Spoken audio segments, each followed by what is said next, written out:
It swims in our really cold water. Very brave lady.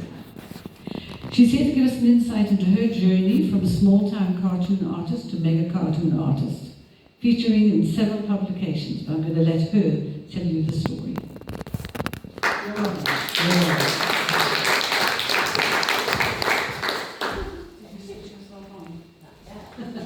don't want to walk by that speaker. I'm on. Can you? Oh, there we are. Am I too loud? Am I good? Okay. Hello. This is a lovely turnout. Thank you very much for being here. I am a retired syndicated cartoonist. Does everyone in the room know what syndicated means? Okay. Some yes, some no. The United States is a very big country. We have about 2,400 newspaper markets, and a lot of newspapers publish the same thing, like Dear Abby, which is an advice column, the horoscopes, the crossword puzzles, and the comics. And if you want to get in all those newspapers, or even a small portion of them, you can't go yourself to the papers. They buy from syndicates, which is kind of like, for me, an agent. So syndicate puts together a stable of columnists and puzzle makers and cartoonists that they are prepared to sell to these newspapers. The first hurdle in becoming a syndicated cartoonist is, well, to have a feature, but also to get a syndicate to take you on. My comic strip is called Stone Soup. There are only about 250 syndicated comic strips in the United States. About 10 of them are done by women.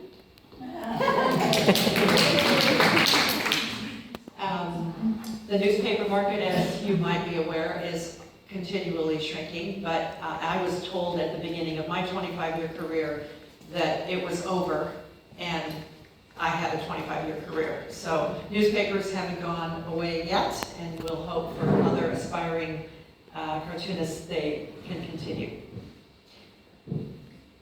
So my comic strip was picked up by a large syndicate called Anderson Meal Universal. How many, have you heard of Calvin and Hobbes? Yeah.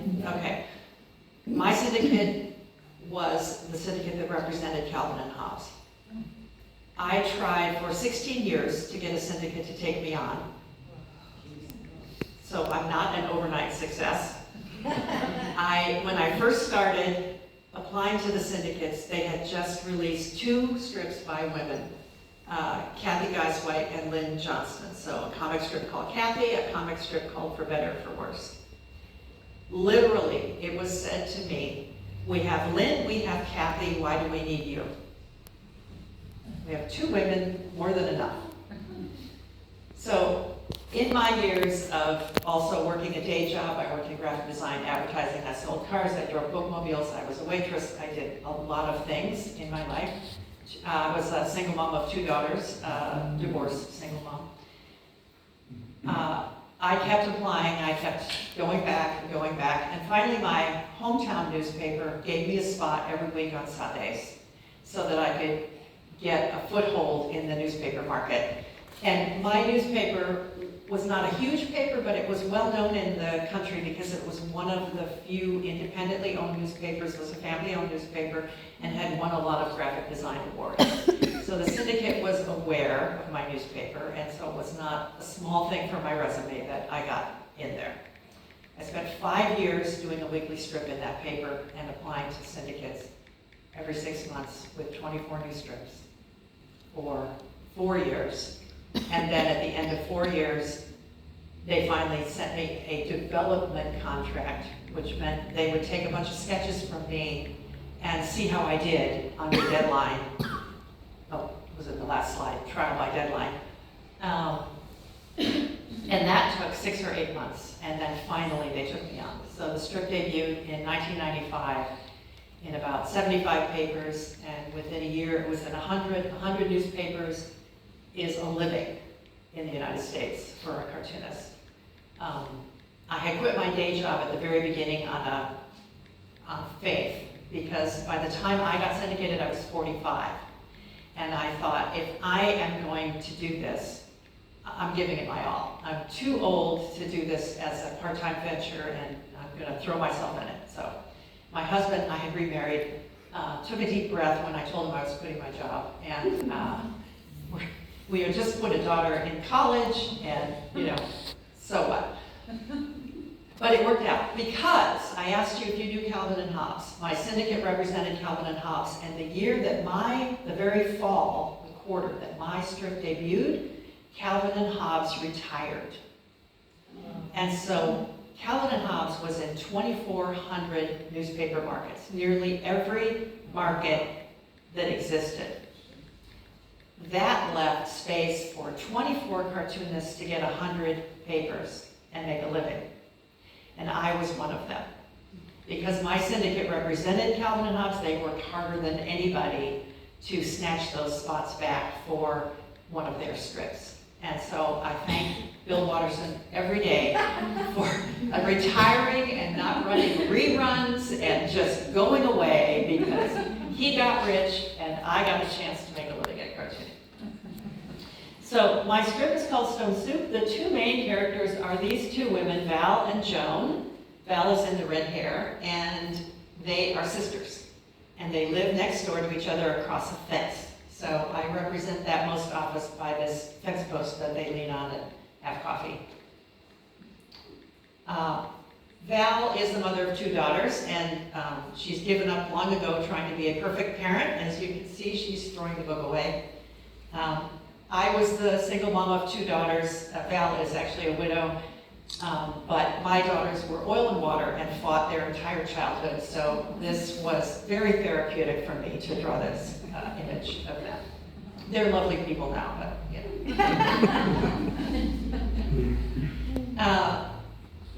this is what a daily strip looks like. I'm going to try not to show too many strips that I have to read to you, but you can probably read this as well. As a working mom, summer vacation is torture. You don't know what you're going to do with the kids. You want to be off too. You want your childhood back so you can go to the lake every day.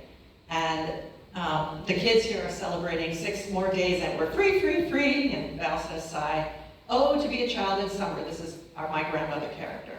Val thinks about that. She says, or retired. And she says, I know, lucky me.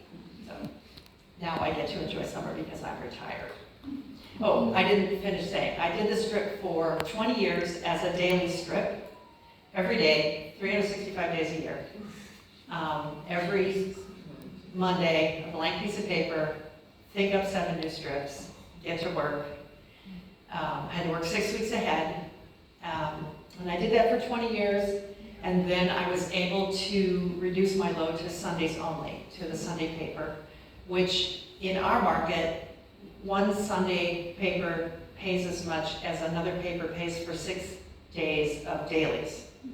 So even though I dropped all my dailies, my income basically was only cut in half for doing 1 cartoon a week. That was heaven. This is a Sunday. You can see it gives a lot more room for artwork. You know, when you're drawing in a space, as Gavin knows, that's this big, you don't have much area to stretch. But when I was doing a Sunday, I could do these fanciful things. I love the ocean. It's one reason I love Cape Town. And my little character, Alex, who is 9, has a little baby pool, which you can see in the bottom right. And when she puts on her goggles and her snorkel, she believes that she's in the ocean, and she sees all this stuff. And she says here, she comes up and says, I had no idea it was mating season for squids. And her sister, who is very squeamish, scrapes, of course. Oh. The strip also runs in other countries. This is Spanish. It runs in Guatemala and Mexico City and maybe Brazil. I'm not sure about South America. I don't read Spanish, but I happen to have written this cartoon so I can tell you what it says. This is my whole cast of characters. That's one reason I put this up.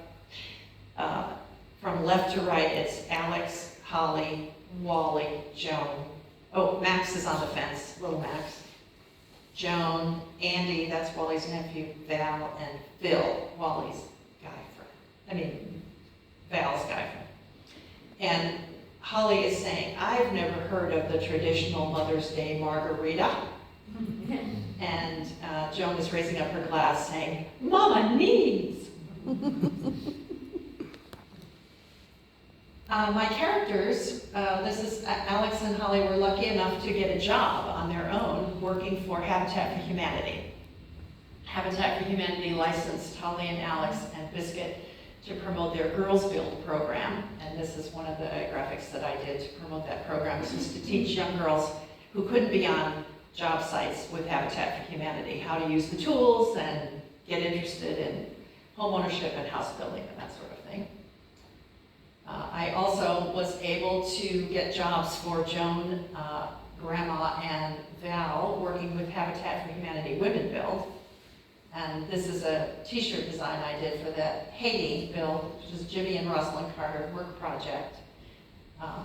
I got to go on these trips when I did a shirt for one of these builds. They invited me to come along, so I went to Haiti. I got ahead of myself though. My grandma character became really important. She was kind of a minor character until I became a grandmother. You get that?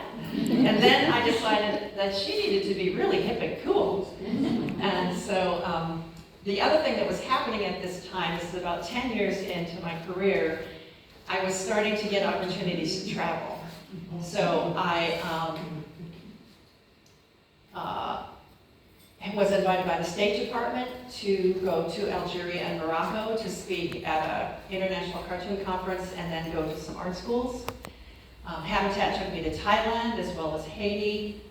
Got invited to a international cartoon exhibition in Portugal, Lisbon, Portugal. I had a Portuguese publisher of my books. I have 11 books, and they were all published into Portuguese under the name Sopa de Pedra, which is the Portuguese version of Stone Soup. Doing this travel got in the way of getting my deadlines done. And so I decided that wherever I went, Grandma was going to have to go, and that I would write about her experiences. And so one of the places, besides Haiti, besides Thailand, Grandma went with me on those trips. She also came to Cape Town. And she was introduced, I doubt you can see it, but the little cartoon that's at the bottom right is Grandma and her friend Arnold in Dalebrook Pool.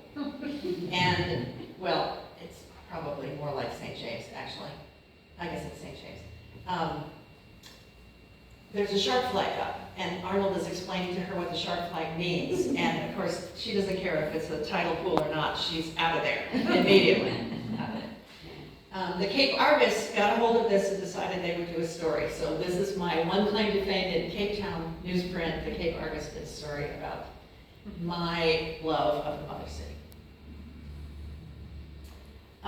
So as I said, Grandma went to Haiti. Here she is, horning in on this photo of me with a volunteer. I'm not pointing at this woman's chest. I am holding my hand up because I have beaten my middle finger to a pulp trying to install the hurricane clips in the rooftops of these little in Haiti. And they're so hard, and you just keep hitting your finger, and I lower my hand or it would just throb so much. So, and I also don't want anyone in the medical tent to see me because I don't want them to pull me off the job. So I'm just hiding my injury here. And looking very hot and sweaty, I have to say. This is Jimmy and Rosalind Carter. They were at that build, and I just had to show this because she's wearing my t-shirt. So after I retired, I was just telling Gavin that I put a little sign on the studio. The last day that I did the last strip, it was finished and scanned and gone. I put a little sign on the door that said, "I'm retired," shut the door, didn't go in my studio for a year. I was so tired of deadlines. My back was so sore from bending over the drafting table. I had been living in this room for 25 years, 20 years really living in it, 5 years part-time. And I wasn't unhappy. I loved my career, but I was done. I was just done. Then I have a niece in Austria, and she wrote this wonderful children's story. And she was showing me another book that she wrote that her publisher had illustrated for her, had hired an illustrator that she never even met. And the illustrations were so frighteningly awful that they were, and it was a book for children with cancer, and all of the children looked like little ghouls in this book.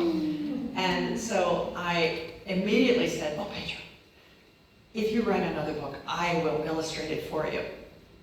Well, lo and behold, she wrote another book. And so this is called Oma Helga, the Aliens, and Me. It's all in German. I can't read it to you. Oh, and Gavin yeah, good. Just keep passing those around. I have 3 books I can show you, and we'll just pass them around the room. So having closed the door on the studio and not wanting to sit at that drafting table anymore, which is, oh, here, picture of my tradition. This is how I literally, for 25 years, drew. A dip pen, a bottle of ink, a piece of paper on a light table. Very traditional. I still love it to this day. I loved the quiet of the ink and the paper. Eventually, the work got scanned in and colored and sent off electronically. But in the beginning, it was just paper and pencil, and then ink and paper. And they're beautiful. I loved them. But again, aching back, so I switched to do Petra's book to an iPad Pro with the program Procreate, and did the whole book on my iPad. Sitting in my backyard in a lounge chair with a lemonade or gin and tonic. And I had a little bit of a learning curve. Procreate is a great program. It's not hard to learn, but still, I had a bit of a learning curve. And I had originally done 6 illustrations for her. I did them last year in February when I was here, so that she could send them out with the manuscript to get a publisher. I did not expect her to get a publisher. I really didn't, and she did. So then the publisher sent me the manuscript with all their little tick marks of where they wanted illustrations, and it was 66 illustrations was what they wanted. There were 5 that I just decided I'm not doing. These are too complicated and weird, and it's too hard. But I ended up doing 62 illustrations for her book. So my learning curve was rewarded because I had all this work to do, and I just got better and better at it. This is one of the drawings. The premise of the book is that Grandma is becoming very forgetful. She's actually in early stages of dementia. The book has a serious side to it. It's for families with a family member suffering from dementia. She keeps saying that she has holes in her head. She's forgetting everything because she has holes in her head. So little Leo is looking for the holes in her head here. She starts cooking and then goes for a walk, and her son and daughter-in-law find burning things in the oven, and the fire department comes, and it's in general kind of chaotic. No one explains to little Leo, he's 9, what is wrong with Grandma. And so he comes up with his own idea, which is that there must be aliens who are coming to steal her memories and her knowledge. And these are the aliens. I would not have thought of this particular alien, but this is drawn to the description that my niece Petra gave me. This is what they look like, Jan. It's like, okay. So, but it turned out pretty well. They also had a real fondness for Grandma's chocolate cake. That's what the explanation of where the chocolate cake went whenever she made one. Little Leo decides to try and trap an alien to save Grandma, and what happens in the book is that Grandma falls in the trap instead, and he's lost her, and has to go home and confess to his parents what he's done, and that's this drawing. Oh, it's drawing. There we go. I knew I had a video in here. You can see how it came to be.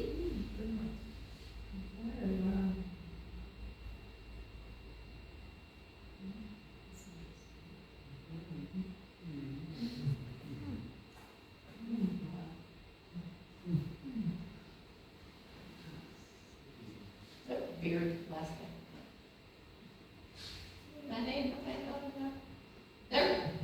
Please play that again. Sure. It's fun, isn't it? I just love it. Is that in Procreate? Yes. It's video replay. Just records all your steps without you even having to think about it. And then how long did that particular picture take from beginning to end, Jan? You sat down and drew? Well, I probably got the rough sketch in half an hour, and then I spent probably 4 hours getting it to be exactly how I wanted it to be. Color and everything, you know, changing my mind about color. But the basic sketch, so here I'll go back to the beginning one more time. This part is, it's the same as the pencil sketch, right? This is me just using a light green because it represents pencil to me. And that part, getting the action and everything, after 25 years of cartooning, I'm pretty fast at that. And then the rest is, you know, tweaking it and making it beautiful and, you know, deciding on highlights and all those kinds of things.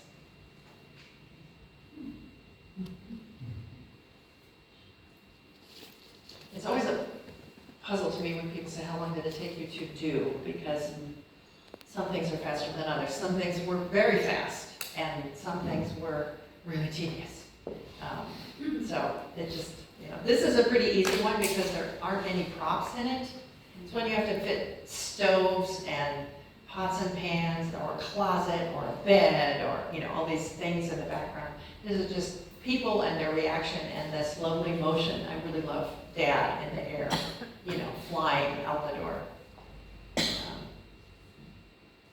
I have published 11 books. 2 of them are floating around. This is just some of the titles. Most of them are not in print anymore. You can find them used, but not here probably, unless you brought Gavin's collection. And I was not able to get all my work into books by the time I retired. So maybe that's a project at some point in my old age, like going through your photo albums. Maybe I'll get the rest of my work into books. My archive has gone to Ohio State University Cartoon Research Library in Columbus, Ohio. I get to visit it in May. But that's where Calvin and Hobbes and all the great cartoonists much greater than me have their stuff, and I was honored to be included. My work is also included in the Library of Congress print division. They have a feminist archive, a feminist artwork and cartooning. I'm in the Kinsey. Does anybody know what the Kinsey report is? Yeah.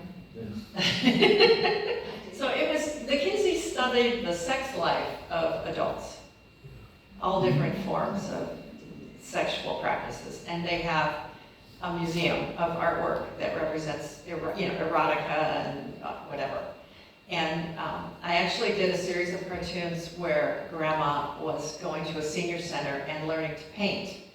But her idea of learning to paint was to paint nudes. And the Kinsey Museum contacted me to ask if they could have these cartoons for their museum because it represented older people having interest in sex. Sure. I'm sure that Grandma would be thrilled to be in your museum. My work's also at the Charles Schulz Museum in Santa Rosa, California. No, that's about it. At my height, the strip was in 300 newspapers, which is a great success. It's not Calvin and Hobbes' success, but the strip did run in 300 newspapers in the US, Canada, for a while in Romania. It still runs in India, Brazil, Guatemala, Mexico, Shanghai, Perth, Australia, sort of random things. It was a wonderful, wonderful career, and I had a grand old time doing it. Now, the spontaneous part of the talk is ask me questions.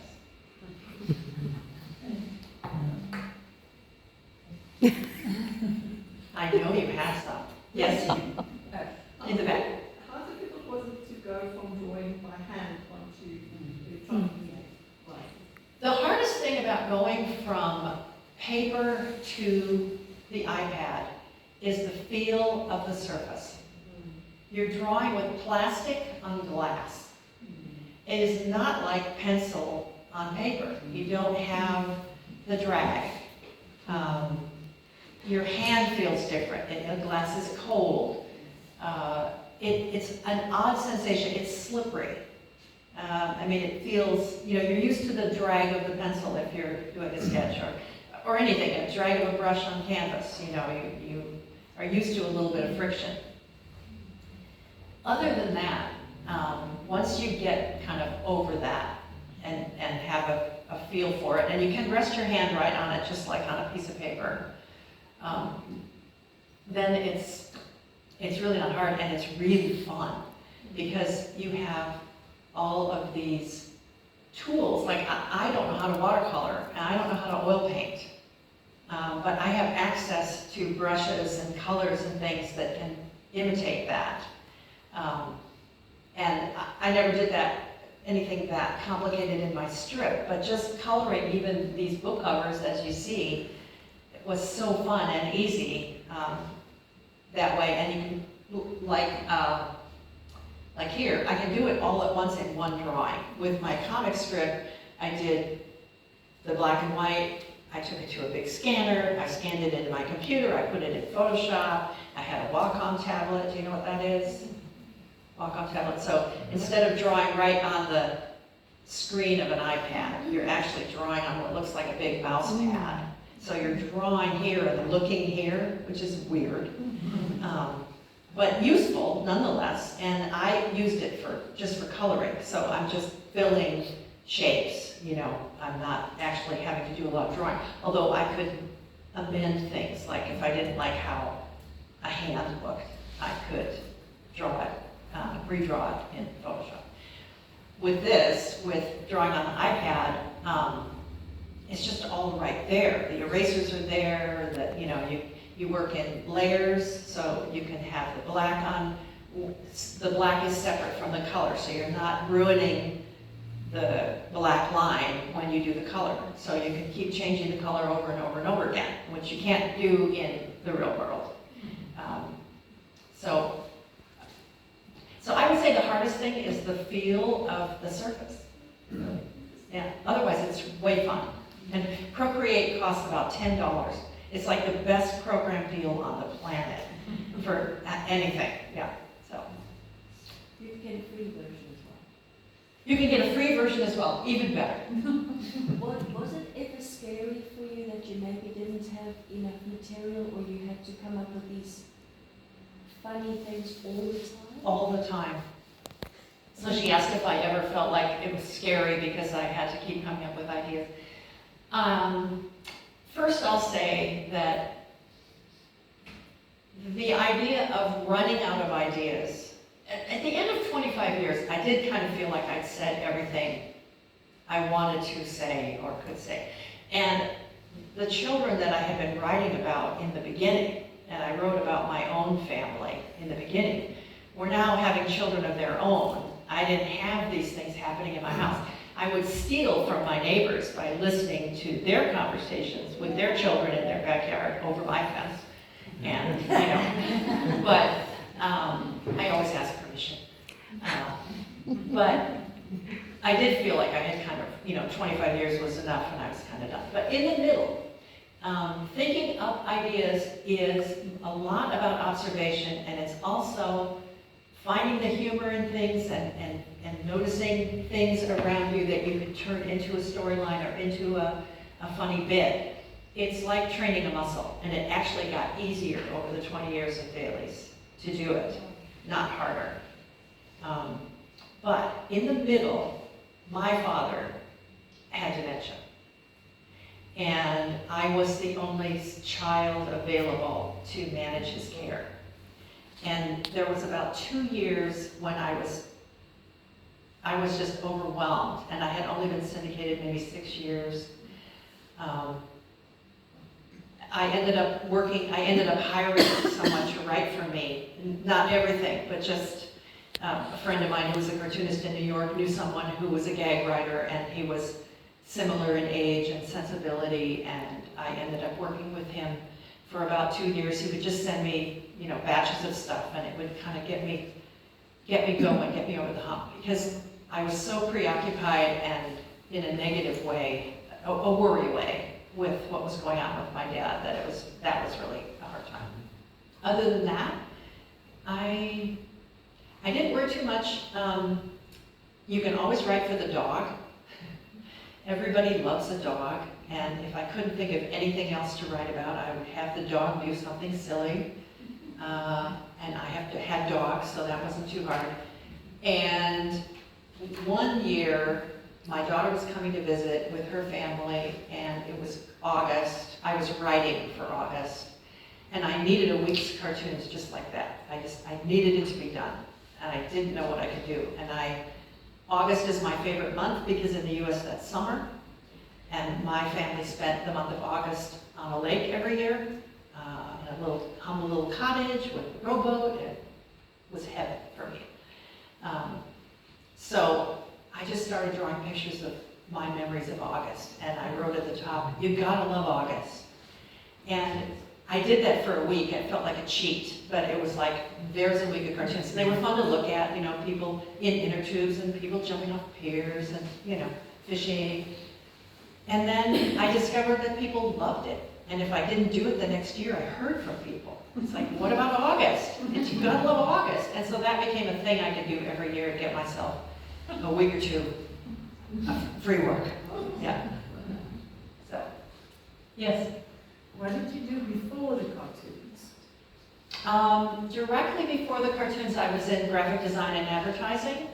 I wrote a lot of, we have a chain store called Bimart. It's a little bit like, what would Bimart be like? What do you have here? Like a cheap department store that sells a little of everything. You know? Like what? Okay, I believe you. Yeah.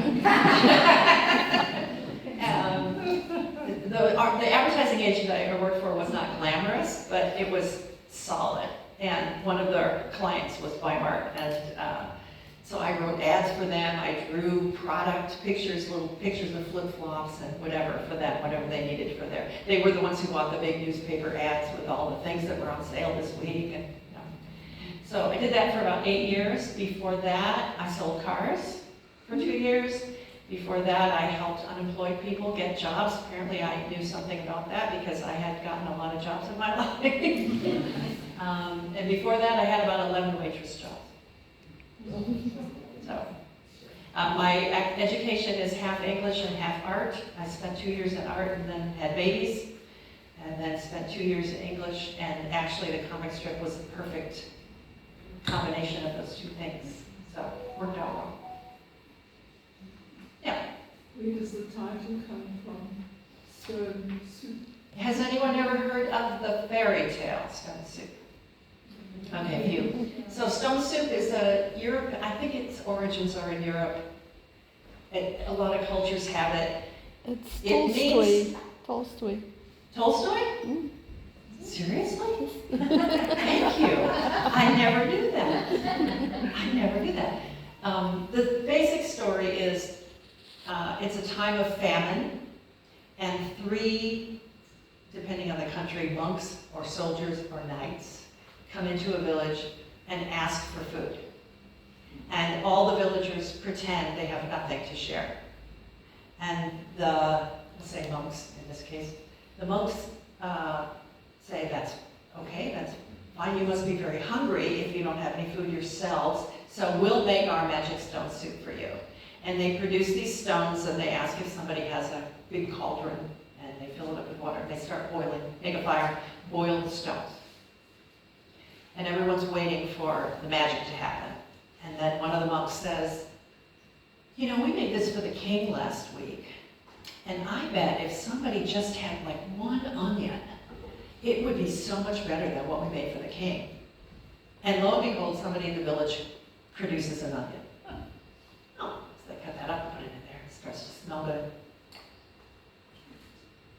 Henry, don't you think if if we had a carrot, oh my goodness, if we had a carrot or two, that would be amazing. And so they just do this, until they end up with a bit from here and a bit from there. And they make this huge pot of hot soup that everybody in the village can now share. And they get fed, but everyone else gets fed as well. When I was a divorced single working mom for 10 years with 2 girls, I felt like my life was stone soup because I got a little help from my parents, I got help from my friends, I got help from my community, I got help from my kids' school, a little here, a little there, people helping me find jobs. And I just don't feel like and I live in a community that's very much like that. It's a great community for that kind of support. And I just felt like it was like stone soup, that we had a good life despite how little we actually had. So that was the title.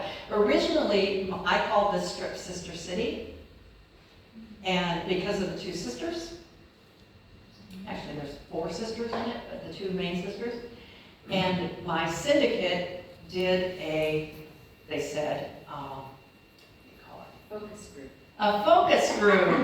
Thank you. They did a focus group on that title and told me that it was considered too ardently feminist in the South. And at that point, I wasn't going to argue because, okay, I've got this chance of a lifetime. They didn't want to change anything else about the strip. They never interfered. I could change the name, so I changed it to Stone Soup. But I don't know what's so ardently feminist about Sister City, unless it's sister. I don't know.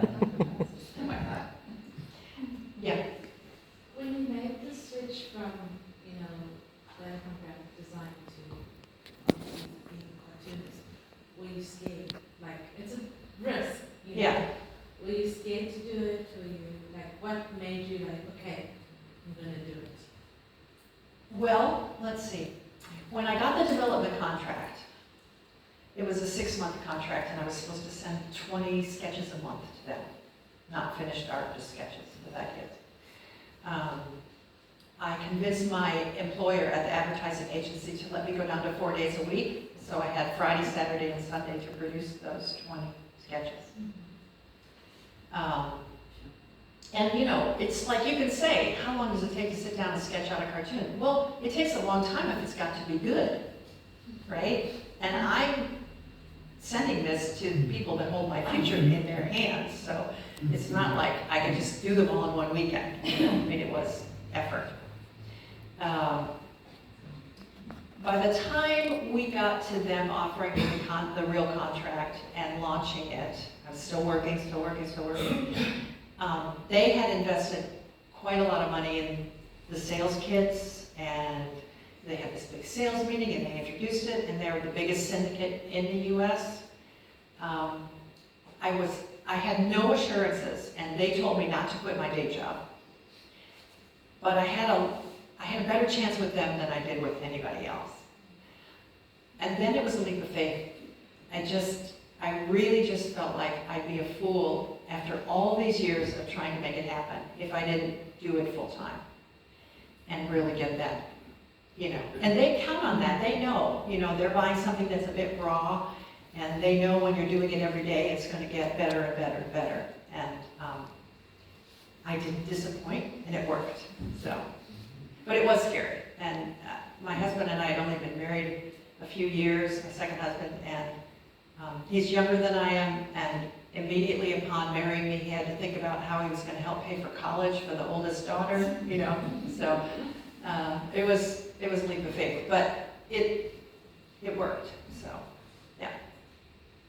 yeah. But you did trust in yourself. You knew you had the talent it took to do it.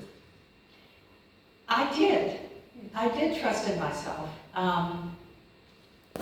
Well, I felt the first time I saw my strip come out in the Sunday paper, and it's like Peanuts and Dilbert and Mother Goose and Grimm and me. and I thought, I am not that good, it was a real, do I measure up to this, And right away, we have a strip in the United States called Family Circus. I don't know if anybody's ever seen it. It's a little circle, that sweet little strip. It's just a little family strip. And it was started in the 50s by Bill Keane. And he was still alive at the time. And my strip debuted in his newspaper, the Arizona Republic, among others. And he wrote me immediately with a tear sheet from his paper and said, "Congratulations, welcome to the club," you know. The Mother Goose and Grimm guy sent me that strip, that original that had been run that day in the paper, and asked if he could have mine, which was like, "You want mine?" Really? Okay. It really was not very pretty in the beginning, my strip. I mean, I had a lot to learn about drawing still, refining it. I didn't show you any of the bad stuff because, you know, why would I? But I did have a lot to learn. I mean, it was rough in the beginning. But if you look at early Peanuts, if you've ever seen a Peanuts collection way back, you know, they were very different than how they looked in the end. So, but yeah. That kind of feeds into my question. How did you get feedback? Because in this day and age, things are digital, so you've got 1,000 comments, many of them horrible, but right, you were putting this out on a piece of paper. How did you know it was hitting the mark, not hitting the mark? What? Well, first of all, you know by the sales. How many newspapers are picking it up? How many newspapers keep it? Newspapers run comics polls. They ask their readers, what do you like? We're losing this strip, we want to replace it. Here's 5 choices. What do you like? Or we've recently revamped our comics page, we need to add one more. What's your favorite? We need to get rid of one. What's your favorite cartoon on this page and your least favorite? And I did really well in the polls, so that was good feedback. I lost one paper early on, which was the Boston Globe, and the readers protested and they put it back. I know. And that was after just a year, and the editors even said, we were really surprised, but okay. So, yeah. So that was one way I got feedback. I did really well in the polls. But my syndicate has always put stuff up online as well, from the beginning.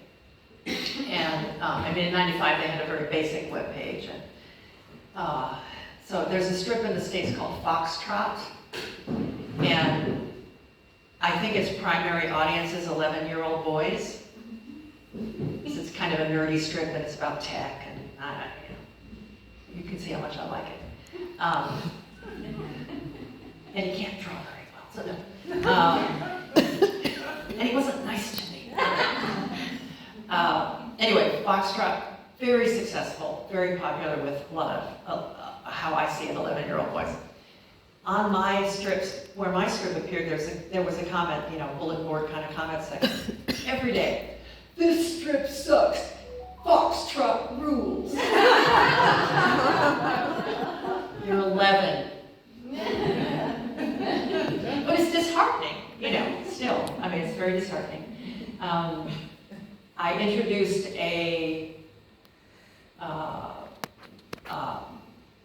my character Val's boyfriend about halfway through the strip's existence, you know, say 12 years in, motorcycle cop. He's mixed race, which we would say in the US, you might say colored hair, I don't know. He's mixed race, his grandmother's African American, and the rest is, who knows. She was in the strip, so I can say she was. But anyway, he's brown. And I got lots of positive feedback, but we have a lot of racists in the United States. Mm-hmm. And there were some very nasty comments. And one morning, a friend of mine called me at 7:30 in the morning, which I'm not an early morning person. So that was like, what are you doing, Jeannie? You need to look at your strip's website right now. And someone had said the most crude, horrible thing you could say that included the F word, printed out, not even asterisked, you know.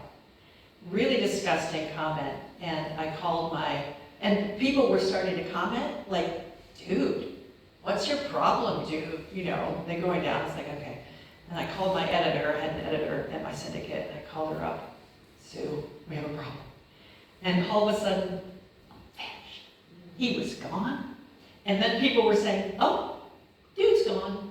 It's like, but those kinds of things, even if you can just say, crazy person or whatever, it does get you, you know. Somebody yelled at me really, really loudly because I used F-A-Z-E. No, I used P-H-A-S-E when I meant F-A-Z-E. Phase and phase. I don't know.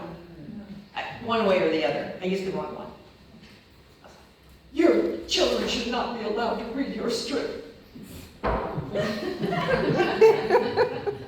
a spelling error. So, but mostly I knew because I got lots of positive email. I did run my email address in the strip in the beginning, and then I stopped because there were too many. And that was a little too much access. But I did for quite a while. And I got mostly very positive things. Lots of parents, lots of single parents, lots of dads. I was very kind to the stepdad in my strip because he was modeled after my father, and you just can't do anything mean to my father. So, you know, Wally was a very kindly treated man. I didn't have any men in the strip in the beginning, and I had to think long and hard about introducing one because I didn't want the man to be a target. Even though I was writing a feminist, I considered a feminist strip. It wasn't about creating some buffoon who's now a target, you know. I wanted nice men. I'm married to a nice man. I wanted nice men, you know. So took me a while to come up with Wally, but then I realized it's my dad. Perfect. So, yeah. What is your connection to Cape Town in South Africa? If it's not too personal. It's not personal. Yeah, who knows the story so well. Gotta tell the story. I wanted to get out of Eugene, Oregon. Oregon is a very wet state in the winter, gray, and we were looking at options for just going away for a couple months because my work was portable. And I thought going to the Oregon coast, even though it would still be gray, it's dynamic and beautiful, and you know. So we were looking for a long stay, potentially a long stay home on the Oregon coast. And there's a site called Sabbatical Homes, which is designed for that, so you're paying less than, you know, night for night. To search, I typed in Seaside, Oregon, because that's a city on the coast of Oregon in the vicinity of where we wanted to go. I got a house in Muizenberg that had a view of the seaside and Oregon pine floors. And we rented it. We looked at it, and it was, first of all, because of the dollar, it was a quarter of the cost of what it would have cost us to go to the Oregon coast. And even despite plane fare and everything else, and we just said, you know what, let's do it. We sent in $900 to some stranger in Africa. My bank made me sign all these waivers, you know, sending money to Africa. And we came, and we just fell madly in love with it. And that was 2013. Yeah. You put it in your woman's strip. No, but I brought Grandma here. As I said, I did bring Grandma here. Yeah. So, yeah, that's how I ended up in Cape Town. And we had, to be fair, we had been here for 1 week prior. We'd been on safari in Botswana, and our travel agent had sent us to Cape Town. And so it wasn't completely foreign to me, and I knew it was a beautiful place, and I knew where Muizenberg was because we hired a car to take us on a whole big, you know, tour, whale route and all that stuff. And so that was enough for me. It's like, okay, let's go. And my husband was game. So it's really good. I think my time is up unless there's any more questions. One last question. Sure. What's your advice to someone who would like to become a cartoonist? I've got a 13-year-old little girl at home who's very good on procreating. Yeah. Oh, good for her. I should have brought it to her. You know, the advice is kind of boring. I mean, do it a lot. Do, you know, cartoon a lot. Just get better. And if she really wants to be, it depends on what kind of cartoonist she wants to be, but if she wants to have a feature, for instance, like a webcomic, which would be where she would start in this current environment, then she needs to develop some characters and really develop them and work through them. Usually young people don't quite have humor, really developed, but they're really good at writing about their own angst or their own frustrations, their own lives, and that often creates the most wonderful stuff. When I was still in the studio, I often had 8th, 9th graders, 10th graders come to visit, and some of the gawkiest, shyest, most, I don't know what's going to happen to this child, people would hand me a sketchbook, and there would be these, not very well drawn yet, not very well worked out, but these stories about, their siblings, their mom, their whatever, their life, and it's like, oh, keep doing this. This is clearly good for you, and this is how you develop. And you do generally, if you're writing cartoons, not just like you want to be a Disney cartoonist or an animator, that's a different thing. That's really art school.